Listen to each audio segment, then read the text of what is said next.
Il a 42 ans, c'est le nouveau patron de la droite française. Laurent Wauquiez a remporté dès le premier tour hier la présidence du parti Les Républicains avec 75% des voix.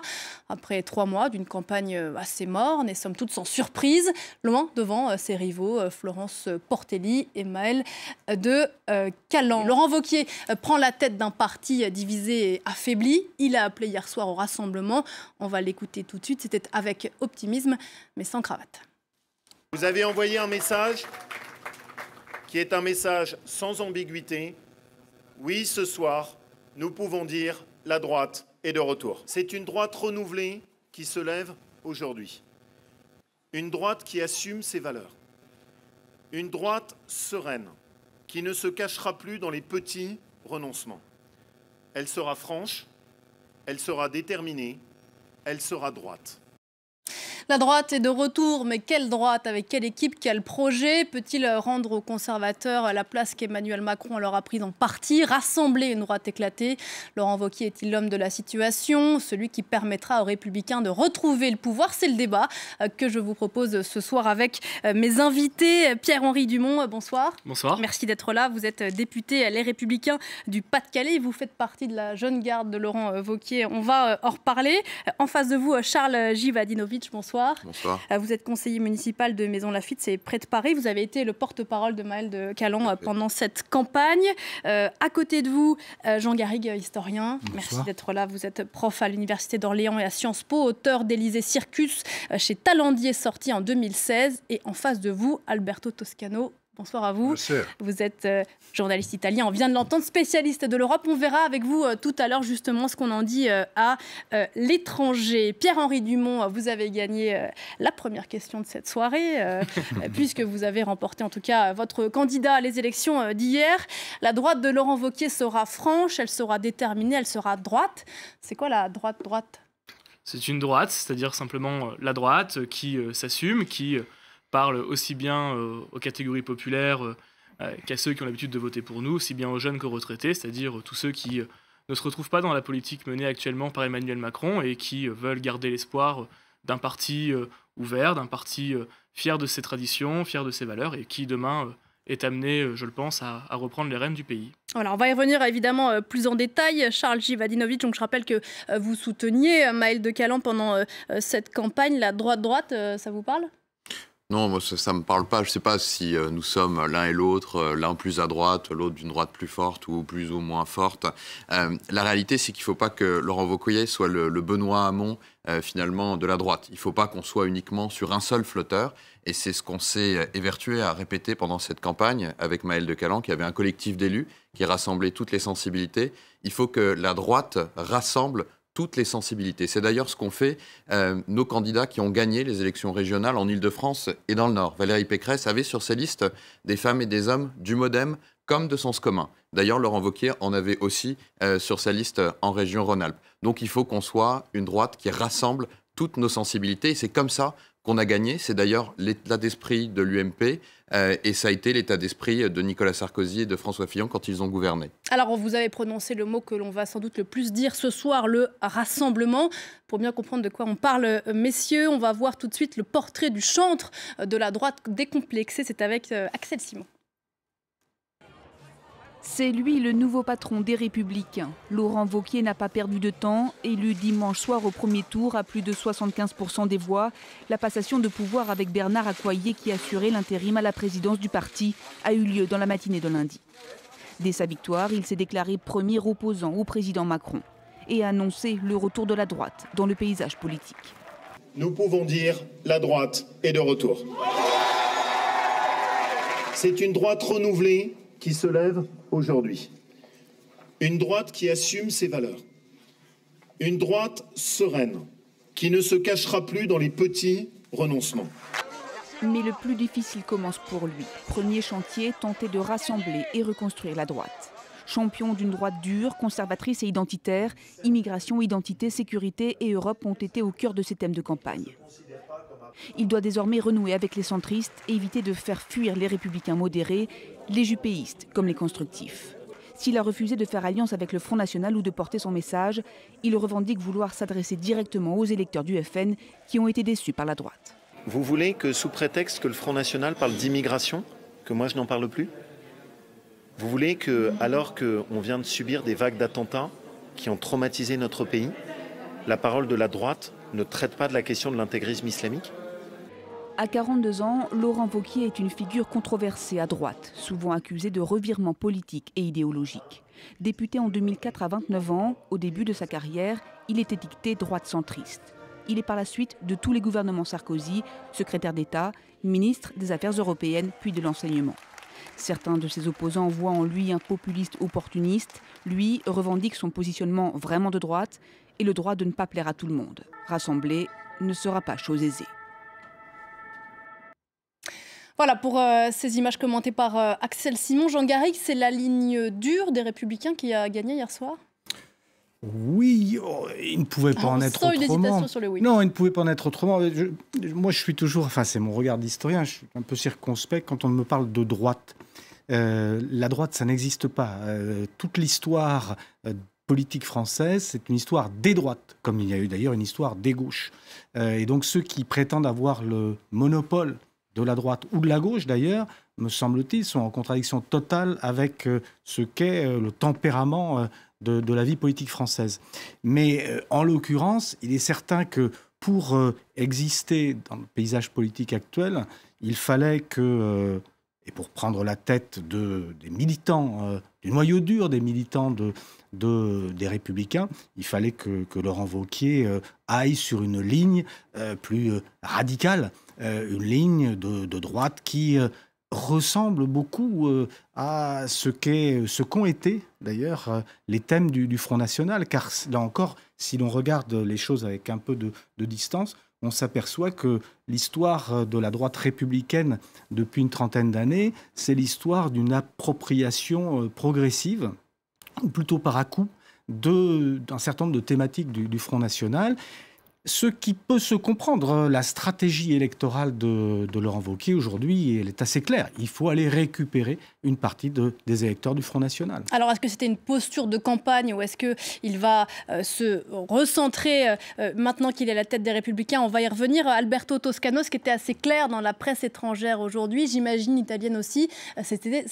Tout le monde a noté ce virage à droite de la droite française. Si, tout le monde a noté le virage à droite, tout le monde a noté le fait que derrière les slogans « droite, droite, vraie droite, authentique droite, droite, droite, droite », il y a une pauvreté d'idées époustouflante. Cette droite, je sais que vous n'êtes pas d'accord, mais je vais répondre. Je suis en partie d'accord, en partie. Cette droite a manqué l'objectif fondamental qui était de se rassembler. C'est vrai, il y a plusieurs droites comme il y a plusieurs gauches.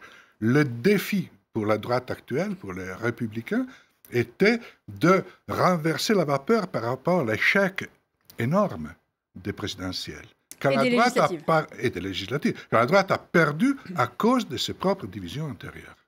Et à ce point-là, il fallait exprimer une ligne capable de porter une unité de la droite et de la porter dans l'intérêt de la nation française et pas dans l'intérêt d'une composante politique. Là, on parle de droite, des valeurs de la droite, et on ne parle jamais du besoin de travailler pour faire des réformes dans l'intérêt national. Alors, sur le projet que va porter Laurent Wauquiez, encore une fois, on va y revenir. Je voudrais quand même qu'on parle de la fracture de ce parti qui, aujourd'hui, est plus que fragilisé après les échecs de la présidentielle et des législatives. Et puis, si les militants ont plébiscité Laurent Wauquiez, les cadres du parti, les ténors sont nombreux à ne pas en vouloir. On va écouter ce que disait ce matin l'ancien Premier ministre Jean-Pierre Raffarin, l'un des rares d'ailleurs à s'exprimer. Avec Alain Juppé, on avait dit on met Emmanuel Macron en observation. Et quand on le regarde travailler, je dis qu'on c'est plutôt une observation bienveillante.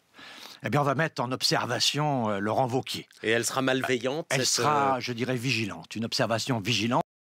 Voilà, une observation vigilante. Pierre-Henri Dumont, Jean-Pierre Raffarin, Alain Juppé, ce sont évidemment des cadres historiques, des Républicains qui ne soutiennent pas aujourd'hui clairement Laurent Wauquiez ou qui sont un peu dubitatifs. Vous croyez vraiment qu'il est l'homme du rassemblement? Écoutez, on disait que la droite était une droite à terre. On nous prédisait 20 000, 25 000, 50 000 votants à ce scrutin. On est à quasiment 100 000. sans compter les petits bugs qu'on a pu avoir par-ci par-là, des personnes qui n'ont pas reçu leur code, ou qu'on aurait pu allègrement passer la barre des 100 000. Je trouve que pour un président qui est dit mal élu dans un parti fracturé, faire 75% de 100 000 électeurs, c'est plutôt pas mal. Et qu'on a prouvé que la droite, l'ensemble des composantes de la droite qui étaient représentées lors de ce scrutin ont pu et ont su s'exprimer. Laurent Wauquiez, je le note, n'a attaqué aucun de ses adversaires durant cette campagne, a toujours tendu la main et demain continuera à tendre cette main pour que l'ensemble des sensibilités de la droite soient représentées au sein du grand parti de la droite et du centre qu'est les Républicains. Donc vraiment, j'ai aucune inquiétude sur ça. Enfin, il a quand même gagné parce que face à lui, il avait des candidats qui étaient quand même extrêmement moins connus que lui. C'est pas de la faute de Laurent Wauquiez. Si d'autres candidats si d'autres candidats n'ont pas décidé d'affronter Laurent Wauquiez et d'avoir un vrai débat sur des personnes de la même catégorie de boxeurs et se retrouver sur un ring entre candidats du même poids politique, c'est pas de la faute de Laurent Wauquiez. Laurent Wauquiez a gagné ce match largement par KO. Maintenant, c'est à lui de rassembler et de pouvoir demain faire en sorte que la droite soit l'alternative à Emmanuel Macron, chose qui est aujourd'hui soit les Insoumis ou pouvait l'être hier le Front National. Et j'ai vraiment toute confiance en lui pour le faire. Et c'est un homme très intelligent, c'est une de ses très grandes qualités. Et il saura demain tendre la main à tous pour faire à nouveau des Républicains, ce grand parti que nous avons connu, que nous connaîtrons à nouveau demain. Il y a un risque de scission pour vous ? Non, il n'y a pas de risque de scission, ou alors il est très marginal. Mais si vous voulez, le flottement qu'on a connu assez récemment au sujet de la droite, le fait générateur, vraiment, c'est le soir du premier tour de l'élection présidentielle, où pour la première fois, nos adhérents, nos militants, nos sympathisants, tous ceux qui avaient été appelés à voter à la primaire, n'ont pas pu se reconnaître dans un choix du second tour. Et donc, on a 2/3 de nos adhérents qui sont allés voter pour Emmanuel Macron et 1/3 qui sont allés voter pour Marine Le Pen. Et tout le challenge de Laurent Wauquiez aujourd'hui et de tous ceux qui l'entourent, c'est à la fois de parler aux 2/3 qui sont allés vers Emmanuel Macron, et 2/3, c'est plus qu'1 tiers, et à ce tiers qui est parti chez Madame Le Pen. Et évidemment, il y a des élections qui arrivent, qui sont des élections européennes, des élections municipales aussi, où nous aurons des challenges qui dépendent vraiment localement. Pierre-Henri, lui, est dans une région où le Front National est très fort. Moi, je suis dans une région et dans une ville où En Marche est très fort. Et donc, on a localement des sensibilités qui sont différentes. Et il faut que notre famille politique apprenne à parler à la fois à ses électeurs frontistes et à ses électeurs macronistes. Mais comment on fait pour tenir un parti qui est censé être le parti qui incarne la ligne conservatrice en France quand on n'a pas de ténor, quand on n'a pas l'UDI, les centristes qui veulent ne plus faire d'accord avec les Républicains, quand on n'a pas Valérie Pécresse, quand on n'a pas Xavier Bertrand? Non, écoutez, les ténors, il faut bien comprendre que ça fait 20 ans d'histoire politique de la droite française qui est partie au soir de la primaire, au soir de l'élection présidentielle. Vous parliez tout à l'heure d'Alain Juppé, Jean-Pierre Raffarin. Jean-Pierre Raffarin était Premier ministre en 2002, je devais avoir 15 ans. C'est fini, il faut passer à autre chose. Je pense que c'est largement fini. On est passé à une nouvelle phase. Laurent Wauquiez l'a dit hier lors de son discours, c'est le monde politique a changé, a été bouleversé, et c'est tant mieux. C'est tant mieux parce qu'une nouvelle génération, quelles que soient les sensibilités, Charles et moi avons à peu près le même âge, et nous nous connaissons d'ailleurs depuis pas mal d'années, nous militons dans le même parti depuis longtemps, et je sais très bien que demain nous continuerons à militer ensemble parce qu'au final, nous savons que malgré quelques différences et quelques points d'achoppement sur tel ou tel sujet, ce qui nous rassemble est largement supérieur à ce qui nous divise. Donc là-dessus, je me fais vraiment aucun souci. Je me permets de vous décevoir. Pour dire des idées nouvelles, il n'y a pas besoin d'être jeune. Et être jeune ne suffit pas à exprimer quelque chose de nouveau. Je n'ai absolument pas dit ça. Je dis simplement, et vous avez raison tout à l'heure, que si la droite a perdu en 2017, c'est parce qu'on n'a pas su donner d'idées nouvelles. On a fait une sorte de mix à nouveau de ce qui avait été dit soit en 2012, soit en 2007.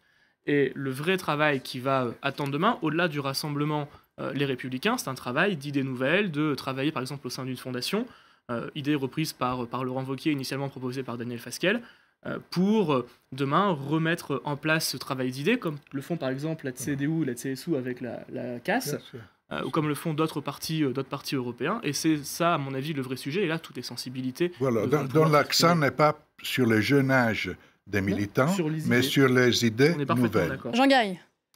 Moi, je dirais que c'est quand même quelque chose de positif de voir cette nouvelle génération de politiques, ne serait-ce que parce que je pense qu'ils ont été, construits à travers des pratiques et une vision de la politique qui n'est plus celle de leurs aînés, notamment par rapport à ce qu'était la vision très oligarchique qui était celle de leurs aînés. J'ose espérer, j'en suis sûr, en écoutant les deux protagonistes d'aujourd'hui, qu'il y a une génération là qui est un petit peu différente de la précédente. Et ça, c'est déjà quelque chose de bien. On l'a vu lors des législatives, dans tous les partis d'ailleurs, il y a un renouvellement générationnel. Ça n'est pas totalement inutile. En revanche, moi, la question que je me pose, c'est la question de l'espace politique. Car il est vrai que pour l'instant, on voit les recettes qui sont celles pour l'instant de Laurent Wauquiez pour s'identifier à une droite décomplexée, sont des recettes du passé. Il faut quand même le dire. Je veux dire que reprendre les thèmes de l'identité, de l'immigration, voire revenir un petit peu sur la méfiance envers l'Europe, etc. Tout ça, c'est des choses qu'on a déjà entendues. C'est même, j'allais dire, l'orientation même de la campagne de Wauquiez, c'est le retour au passé, aux valeurs, aux traditions, etc. Donc, la question qui se pose, c'est celle de l'espace politique, c'est-à-dire de l'espace idéologique qui va leur rester. Parce qu'il faut quand même reconnaître que Emmanuel Macron, d'un côté, sur tout ce qui concerne le social, l'économie, voire les valeurs, par exemple pédagogiques, etc., à l'école, la politique scolaire, etc., leur prend quand même beaucoup d'espace. Et puis de l'autre côté, il y a quand même Marine Le Pen. Le Front National n'est pas mort, contrairement à ce qu'on peut croire. Et il y a le Front National qui leur prend aussi, en tout cas, qui s'identifie avec un certain nombre de valeurs, avec un périmètre idéologique. Et donc, il y a un vrai problème qui se pose. Et le deuxième problème qui se pose, c'est de savoir ce qui fait l'unité entre la ligne qu'incarne Laurent Wauquiez, en tout cas celle qui, a priori, domine dans son discours, et puis celle que représente, par exemple, un Maël de Calan. Moi, je ne suis pas sûr qu'on ait affaire là aux mêmes valeurs, au même périmètre idéologique. Moi, on me dit, oui, on peut travailler ensemble. Je me pose quand même des questions. Je pense que oui, bien sûr, on peut travailler ensemble, mais cette ligne, elle va être tranchée très rapidement et dès l'année prochaine, parce qu'on a des échéances qui vont être les élections européennes. Les élections européennes, je crois... C'est en 2019, vous avez le bénéfice du temps. Oui, mais on a quand même une sensibilité à mettre en place et montrer vraiment que d'un côté, on a le Front National et l'extrême gauche de Jean-Luc Mélenchon qui sont des eurosceptiques. Et de l'autre côté, vous avez une espèce de grande alliance centriste qui va avoir lieu avec le MoDem, les centristes et probablement, bien sûr, En Marche, qui sont des eurobéats. Et nous, on a... Enfin, Laurent Wauquiez lui-même n'est pas extrêmement clair sur la question européenne. Oui, mais on y reviendra dans la deuxième partie. Il est béat quand même. Il est pour une Europe qu'il appelle l'Europe des cercles. Et donc, il est pour un noyau dur, mais on va reparler dans la deuxième partie. On a ici, si vous voulez, l'ébauche d'une ligne directrice qui est entre, d'un côté, ce que vous disiez, En Marche, et de l'autre, le Front National. Et donc, on a des valeurs à porter et une ligne européenne à porter également lors de ces élections-là, et ça clarifiera la ligne du parti. On fait une courte pause, quelques instants. On se retrouve juste après pour la suite de ce débat. À tout de suite.